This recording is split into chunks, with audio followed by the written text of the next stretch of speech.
Assalamualaikum anak-anak, selamat pagi, sehat selalu semuanya. Materi hari ini adalah sistem hukum dan peradilan di Indonesia. Tujuan pembelajaran pada materi ini diharapkan anak-anak bisa, yang pertama, memproyeksikan sistem hukum dan peradilan di Indonesia sesuai dengan Undang-Undang Dasar Negara Republik Indonesia tahun 1945. Kemudian yang kedua, menyajikan hasil penalaran tentang sistem hukum dan peradilan di Indonesia sesuai dengan Undang-Undang Dasar Negara Republik Indonesia tahun 1945.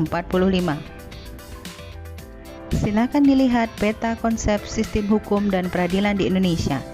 Nanti kita akan belajar tentang dua hal, sistem hukum dan sistem peradilan. Kemudian dari sistem hukum kita akan membagi menjadi dua materi, yaitu pengertian, unsur, sifat, karakteristik, dan klasifikasi hukum, serta tata hukum Republik Indonesia.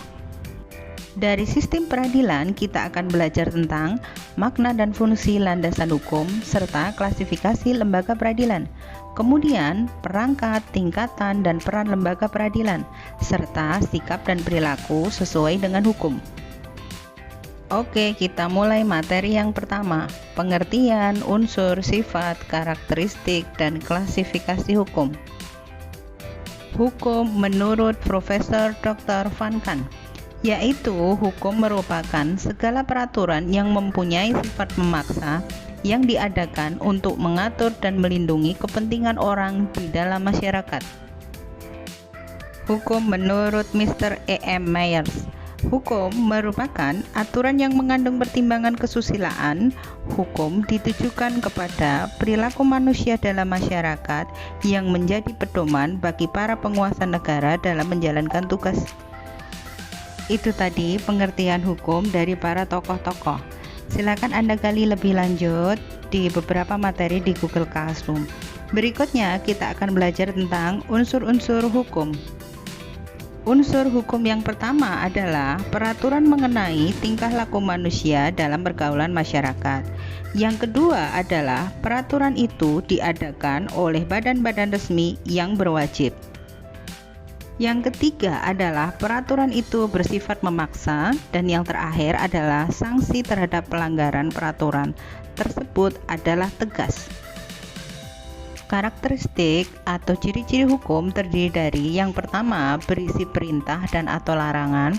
Yang kedua, perintah dan atau larangan itu harus dipatuhi oleh setiap orang. Dan yang terakhir adalah adanya sanksi atau hukuman.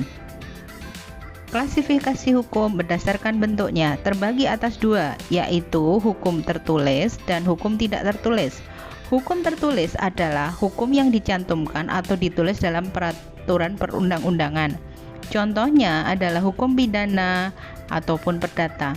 Sedangkan hukum tidak tertulis adalah hukum yang tidak tercantum dalam peraturan perundang-undangan atau hukum kebiasaan. Hukum kebiasaan ini masih dijunjung tinggi dalam keyakinan masyarakat, namun tidak dicantumkan, akan tetapi masih berlaku serta masih ditaati seperti halnya peraturan perundangan. Contohnya adalah hukum adat istiadat. Klasifikasi hukum berdasarkan isinya. Yang pertama adalah hukum privat, yaitu hukum yang mengatur hubungan antara orang yang satu dengan orang yang lain dengan menitik beratkan pada kepentingan perseorangan. Contohnya adalah hukum dagang dan perdata.